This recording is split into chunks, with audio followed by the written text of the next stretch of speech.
가득하길 기도합니다. 아멘. 하나님의 사랑과 은혜, 축복이 우리 가운데 이미 가득합니다. 날마다 이 찬양 얼마나 좋습니까? 이 시간, 일주일에 나는 이 시간 한번 불러요, 이게 아니라 나는 매일 부릅니다. 나는 가족들이랑 또 함께 하면서 대화하면서 식사하기 전에도 식사하면서 또 찬양합니다. 이런 고백이, 또 내가 직장 사업장에 가도 내가 이 찬양을 흥얼거리며 이 찬양합니다 라는 그러한 믿음의 고백들이, 간증들이 우리 가운데 함께 하기를 주님의 이름으로 축복합니다. 오늘 하나님께서 또 귀한 주신 말씀을 나누기에 앞서 우리 드림교회 믿음의 고백을 다 같이 힘차게 믿음으로 우리 선포하도록 하겠습니다. 시작. 예수가 답이다. 아멘. 하나님은 영이시니 예배하는 자가 영과 진리로 예배할지니라. 아멘. 성령이 친히 우리의 영과 더불어 우리가 하나님의 자녀인 것을 증언하시나니. 아멘. 주는 영이시니 주의 영이 계신 곳에는 자유가 있느니라. 아멘. 주와 합하는 자는 한 영이니라. 아멘. 이와 같이 성령도 우리의 연약함을 도우시나니 우리는 마땅히 기도할 바를 알지 못하나 오직 성령이 말할 수 없는 탄식으로 우리를 위하여 친히 간구하시느니라. 아멘. 성령 하나님께서 여러분과 함께 하십니다.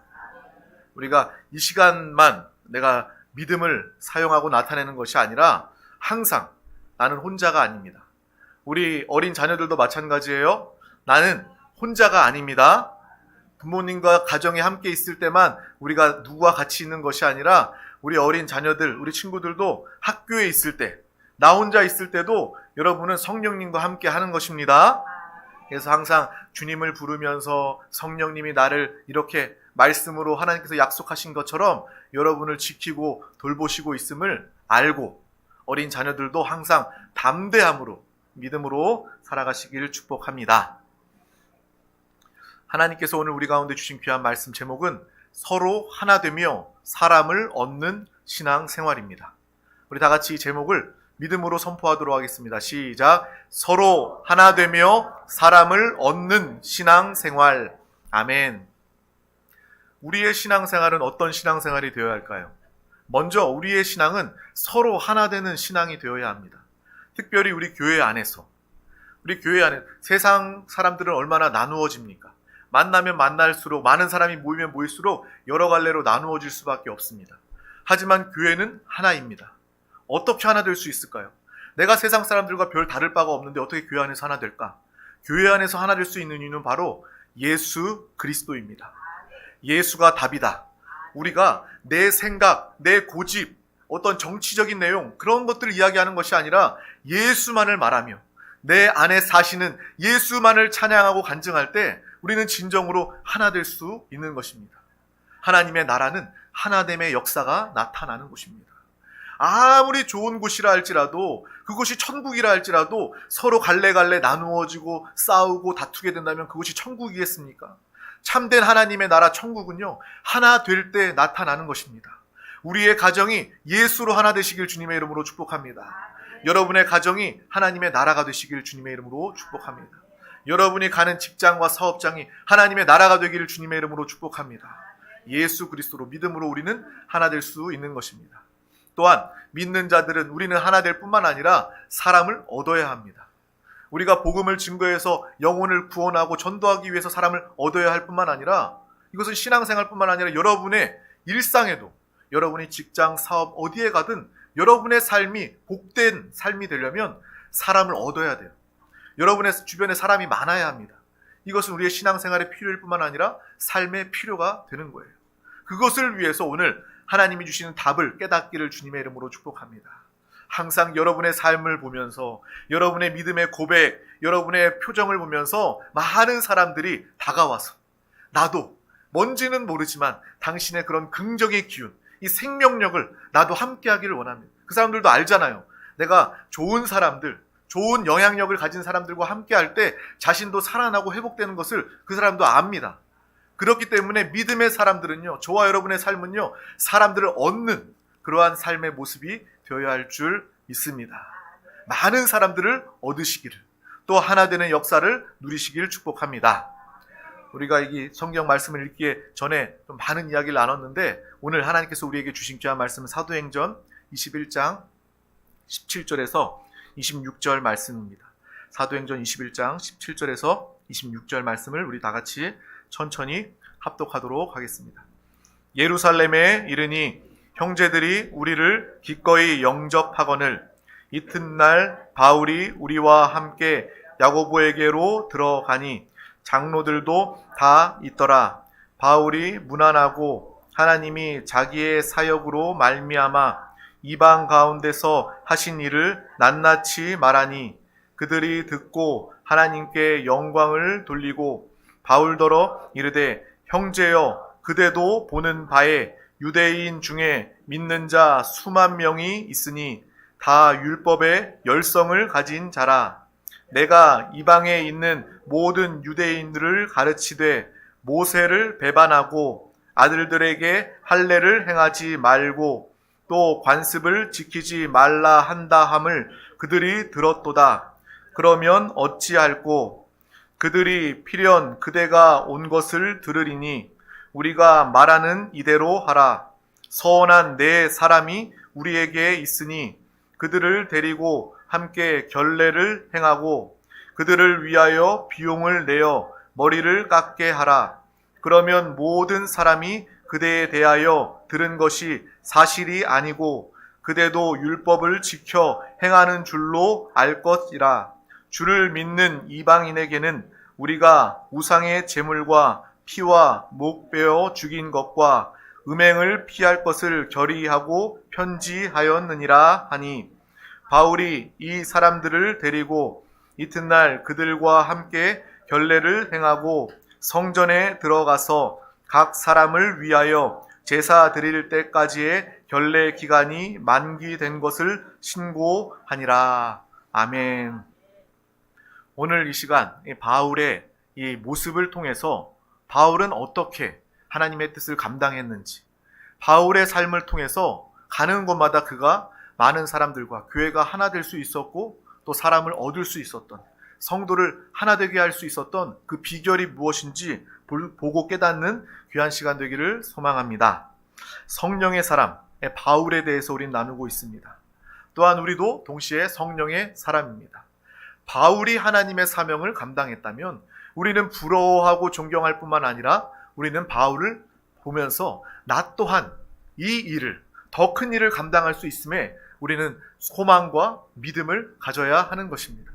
바울이 가는 곳마다 복음이 증거됐고 많은 수천 수만 많은 사람들이 복음을 듣고 주님을 영접하여 가는 곳마다 교회가 세워지고 또 가는 곳마다 말씀에 따르는 기사와 이적이 나타나서 병든 자들이 치유함받고 또 귀신 들린 자들이 귀신을 쫓아냄으로 말미암아 그가 자유함을 얻게 되는 그 많은 정말 기적과 같은 일들을 행하였습니다.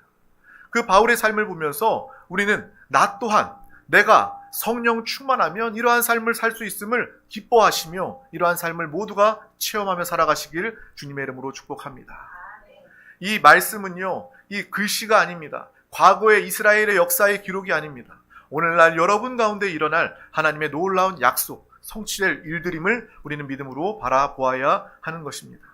얼마나 이 바울의 삶을 보면 정말 마음에 감옥 가운데서도 평안하고 주님을 찬양하고 그리고 어떠한 상황 중에도 이 담대함을 가지며 살아가는 바울의 모습을 볼 수 있는 것입니다.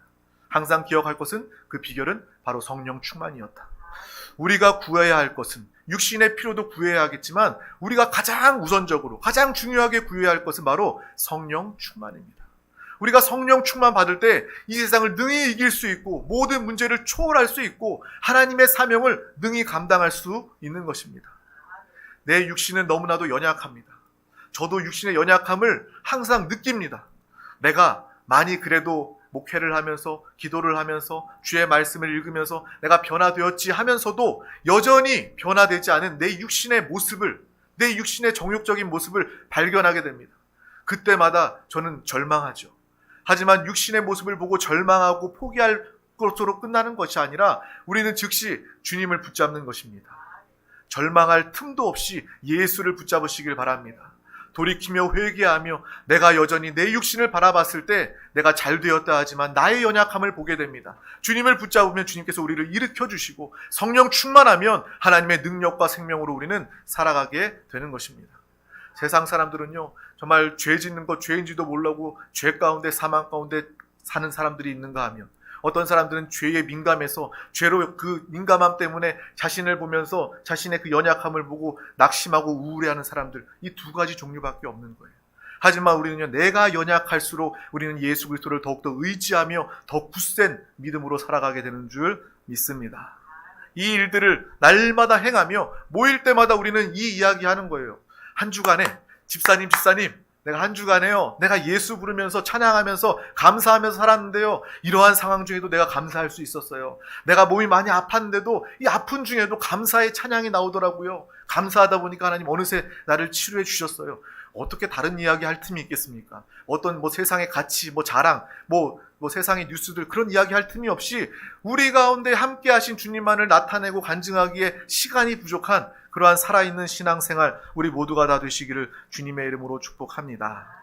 오늘 말씀의 이 바울은요, 정말 그가 어떠한 삶을 믿음으로 분별 가운데 살았는지 우리에게 분명히 보고 알게 하는 것입니다. 정말 그가 성령에 매여 성령의 인도함을 받아서 예루살렘에 갔습니다. 오늘 말씀이 예루살렘에 이제 드디어 도착했죠. 지난번 말씀까지만 해도 환난과 핍박이 기다리는 그곳으로 가라, 성령의 인도함을 받아서 그가 예루살렘으로 가는 여정이었습니다. 그런데 오늘 예루살렘에 도착했죠. 그곳에 도착했더니 그곳에 믿음의 사람들, 장로들, 믿음의 사람들이 했던 이야기가 무엇이냐면, 이곳에 예루살렘에 유대인에서 개종한 수많은 사람들이 있다는 거예요. 많은 그리스도인들이 있다는 거예요. 그 유대인들은 어떤 사람들입니까? 구약의 말씀, 그 율법을 지키는 사람들 아닙니까? 그래서 내가 이 율법의 말씀을 철저하게 지키려는 그런 어떤 바리새인, 그런 어떤 제사장, 그러한 사람들, 율법을 지키는 사람들, 그러한 사람들이 있었는데 이 사람들이 다 예수를 믿고 수많은 사람들이 주님을 영접했다는 거예요. 근데 그들의 여전히 율법의 말씀을 지키고 예수 그리스도를 영접한 상태로 신앙생활을 하고 있다는 것입니다. 그런데 그들이 예루살렘에서 듣자 하니 바울이 했던 사역이 무엇입니까? 이방인에게 복음을 증거한 사역이었습니다. 원래 유대인들은요, 이방 사람들은요, 굉장히 부정적으로 여겼어요. 아주 인간 취급도 안 하는 개처럼 여기는. 만약에 그 유대인들이 지금 그 당시의 유대인의 신앙을 보고 우리를 보면요, 부정한 사람들, 함께 상종 못할 사람들, 아마 이렇게 부정한 사람들로 여길 거예요. 그런데 이 바울은요, 이방인에게 복음을 증거하고 하나님의 복음, 하나님의 나라를 확장했던 그 사명을 감당했던 사람이었습니다. 그리고 그에게는요, 이 율법의 제한을 받지 않았던 거예요. 그 바울에게 율법이라는 의미는요, 사람들을 올가매는 율법이 아니라 그 율법 때문에 자신의 의를 드러내고 다른 사람을 정죄하고 판단하는, 예수님께서 바리새인들을 욕했던 이유가 무엇입니까? 자신들만 의롭다고 여기는 것이에요. 나의 삶이, 나의 행동이 의롭기 때문에 다른 사람들은 다 죄인이다, 나와 함께 할 수 없다. 이것이 율법주의자들의 그러한 모습 아닙니까? 예수님은요, 그것을 질책하셨고 바울도 그것을 알았기 때문에 율법을 무시한 것이 아니라, 율법은 하나님의 말씀, 하나님의 뜻이죠. 하지만 율법을 무시한 것이 아니라 그런 율법에 대해서 잘못 해석해서 율법주의자가 된 그 사람들에 대해서 그것을 깨트리고 그것을 버리게 했던 그 사역이 바로 사도 바울의 사역인 것이에요. 그래서 가서 유대인의 율법에는 할례, 사람이 태어나면 할례를 받아야 합니다. 하지만 그 이방인에게 복음을 증거하면서 할례는 어떤 행위에 국한된 것이 아니라 할례는 마음에 받는 것이다. 이 할례의 진정성에 대해서, 이 본질에 대해서 바울은 이야기했던 것입니다. 그래서 복음을 증거했던 그러한 삶을 살았는데, 드디어 예루살렘에 그가 왔더니 그곳에 믿는 자들이 조언을 하는 것입니다. 유대인 중에 예수를 믿는 자들이 수만 명이다. 그들은 아직 모세의 율법과 예수님을 동시에 믿고 있습니다, 라고 이야기를 하고 있는 거예요. 그들은요, 바울이 모세의 관습을 따르지 않았던 사람이었음을 알고 있기 때문에 그 오해를 풀 겸 서원한 몇 사람에게 할례를 베풀라고 오늘 말씀에 이야기하고 있습니다. 당신 바울이 그들에게 할례를 베풀고 그들에게 머리를 깎고 결례를 행하라 라고 이야기하는 거예요. 이 결례는 무엇이냐면 이 부정한 것을 정결하게 하는 의식을 행하라는 거예요. 당신이 율법을 지키지 않았다라는 것을 인정하고 그것을 사하는 그런 의식을 행하라라고 이야기하는 거예요. 그들에게 입장을 맞춰 주어라라고 이야기하는 거예요. 이 수많은 유대인에서 개종한 예수 그리스도를 믿는 사람들이 있으니까 바울이 이곳에 왔을 때, 예루살렘에 왔을 때, 우리의 성전에, 우리 교회에 왔을 때 그들에게 좀 맞춰 주십시오라고 바울에게 부탁을 하고 이야기하는 것입니다. 근데 우리라면 어쩔까요? 저라면 어땠을까? 이 상황 말씀을 준비하면서 저라면 어땠을까? 제 생각을 한번 넣어봤습니다. 저희는 그렇게 이야기했을 거예요. 야, 무슨 소리냐? 그건 율법주의다. 그것은 패해줘야 된다. 제대로 가르쳐야 되지 않냐? 너희들은 지금까지 뭐 한 것이냐? 막 그러면서 다그칠 수도 있겠죠. 정말 진리를 지키기 위해서, 고수하기 위해서 정말 그들을 만나자마자 가르치면서 밀어붙였을 수도 있었을 것입니다. 너희가 잘못했다라고 이야기했을 수도 있을 것입니다. 그런데 오늘 놀라운 일이 오늘 바울과 그 교회 가운데 일어난 것입니다. 바울은요, 아무런 문제 없이 그들 가운데 할례를 행해서 그들이 가지고 있는 그 오해를 풀어주는 모습을 오늘 성경은 기록하고 있는 것입니다. 우리가 주의해야 할 것은 율법주의라는 거예요. 율법주의는요, 하나님의 말씀을 이용해서 복음보다 율법을 더 중요시하는 것을 의미하는 것입니다. 율법을 지킴으로 자신의 의의를, 자신의 자랑을 나타내는 것이 바로 율법주의입니다. 우리는 하나님의 말씀을 순종하고 하나님의 말씀을 잘 지켜 나아가야 합니다. 하지만 그것이 율법주의가 되어서는 안 된다는 것이죠. 율법의 완성이신, 율법의 요구를, 우리는 율법의 요구를요 다 이룰 수가 없어요. 우리 중 단 한 명도요 하나님의 뜻, 말씀, 율법을 지킬 수 있는 사람이 아무도 없습니다. 100가지, 10,000가지를 지켜도 한 가지를 틀려버린다면 그것은 율법을 어기는 자가 되기 때문이고 죄인이 될 수밖에 없기 때문에 그렇습니다. 하지만 이 율법의 요구를 다 이루어 놓으신 분이 바로 한 분 있습니다. 그분은 바로 예수 그리스도이십니다. 그래서 율법의 완성이 예수다라고 이야기하는 거예요. 그래서 율법을 통해서 우리는 예수 그리스도께까지 나아가야 하는 것입니다.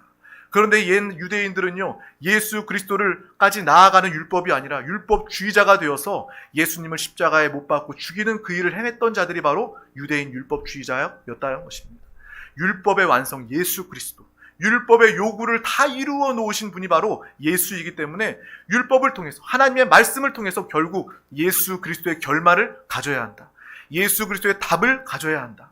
이것이 바로 참된 복음임을 우리는 알고 기억하시기를 주님의 이름으로 축복합니다.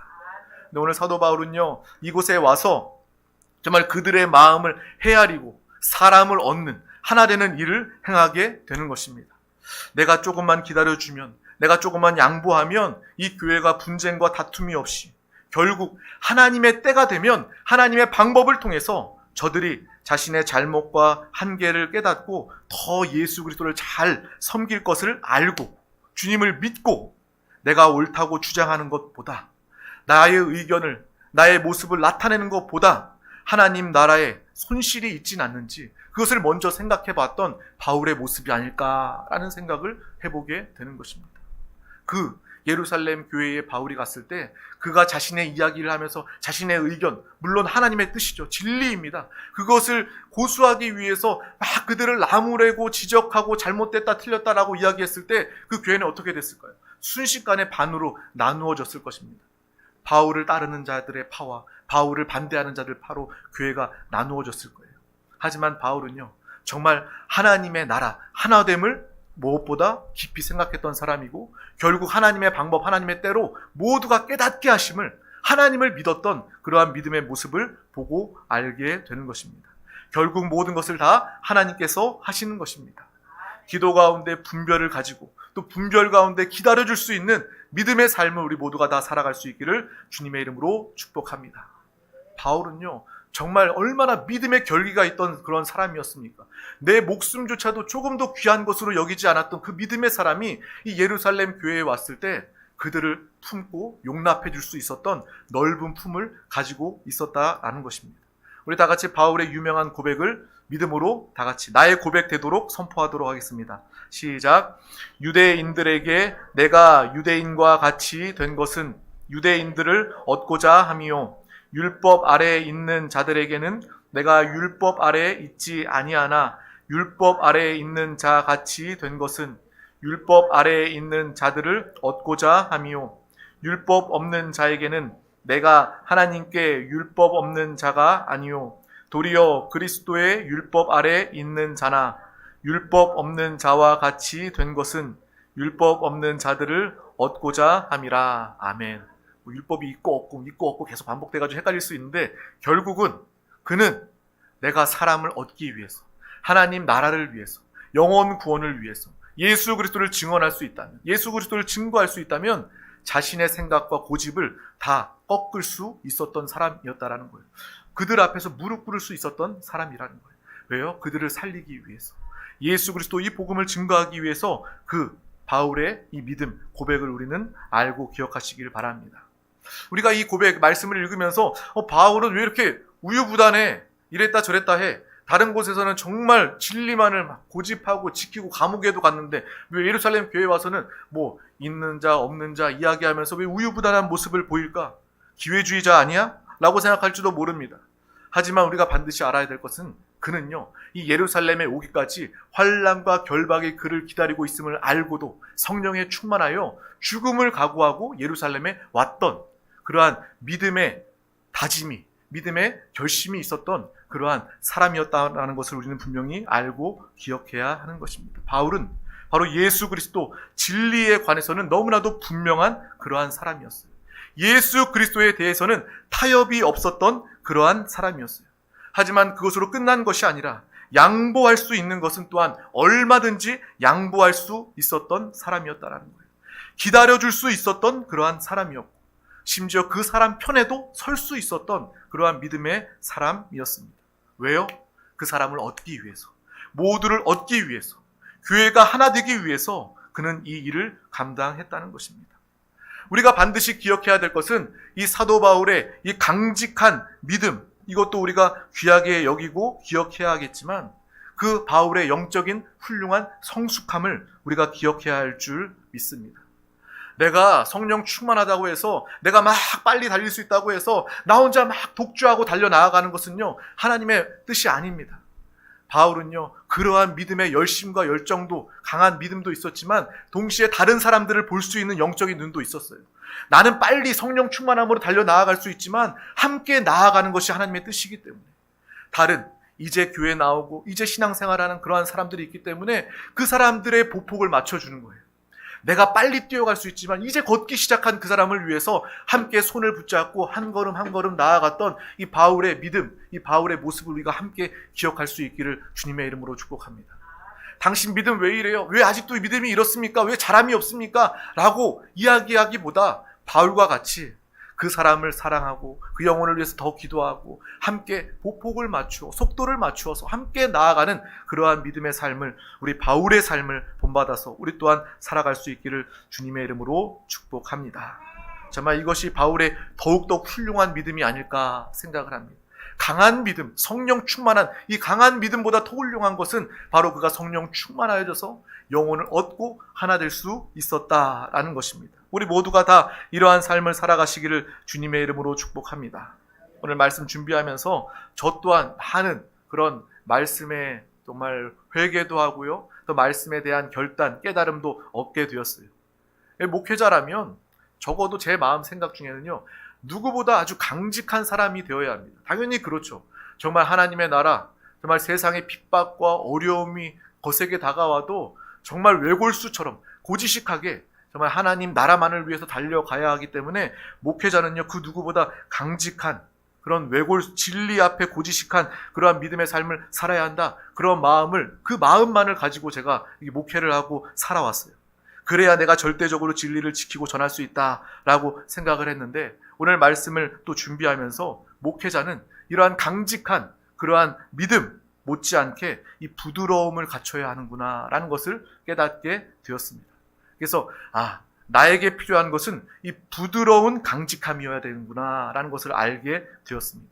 이 부드러움이 없는 강직함은요, 의미가 없는 것이고, 또 강직함이 없는 부드러움은요, 또한 아무 의미가 없는 것입니다.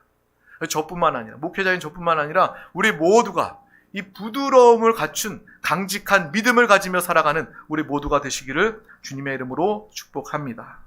바울과 같은 이 부드러움을 갖춘 강직함이 우리 가운데 있어야 합니다. 어떻게 하면 이러한 강직함을 가질 수 있을까요? 바로 성령 충만하면 가능하다는 거예요. 그래서 오늘도 우리가 구할 것은 여전히 성령 충만입니다. 이후에 우리가 부르짖어 기도할 때도 먼저 기도할 것은 바로 성령 충만함을 더하여 주시옵소서. 내가 한순간도 빠짐없이 성령으로 충만하여 살아가기를 원합니다. 성령 충만하면요, 하나님 사랑을 깨닫게 되고요, 성령 충만하면 하나님 마음을 우리가 똑같이 깨닫게 됩니다.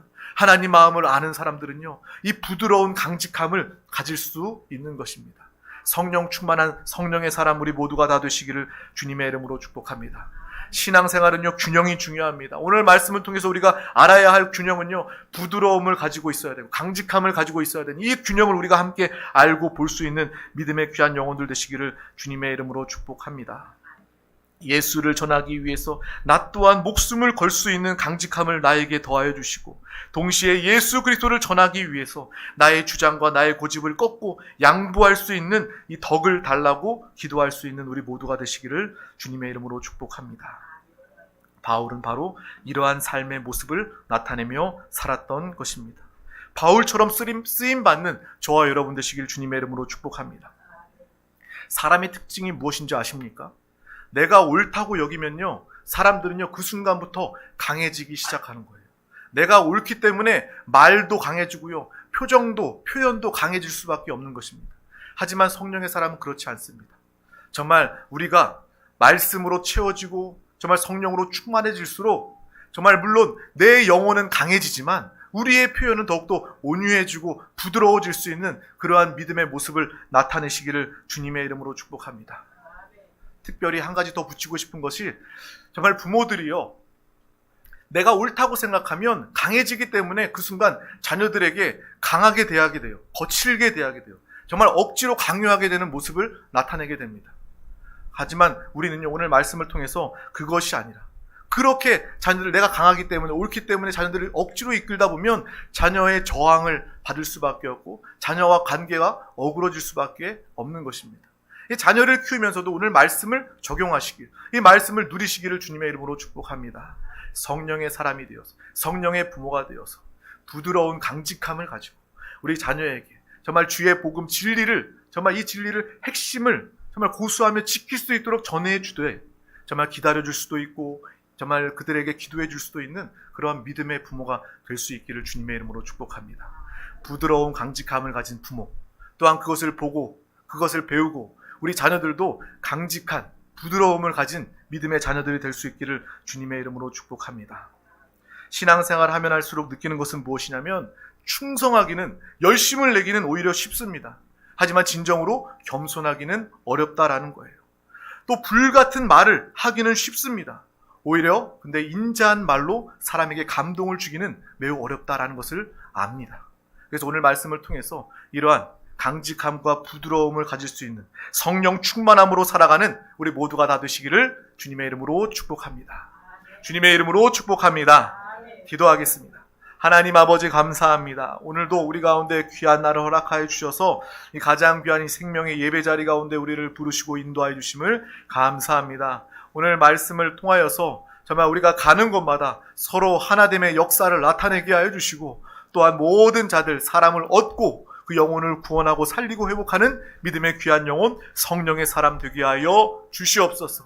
이 바울의 이 강직한 믿음을 보게 하여 주시고, 그 강직함 위에 또 부드러움을 가지고 그 사람을 위해서 기다려주고 배려하고 또 기도할 수 있는 그 믿음을 우리 가운데 함께 허락하여 주시옵소서. 감사드리며 예수 그리스도 이름으로 간절히 기도하옵나이다. 아멘. 할렐루야. 이 시간 말씀을 붙잡고 함께 부르짖어 기도하기 앞서 다 같이 고백하며 찬양하도록 하겠습니다.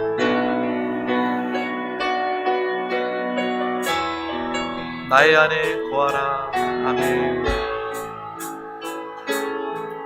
나의 안에 거하라. 나는 내 하나님이니 모든 환난 가운데 너를 지키는 자라매 두려워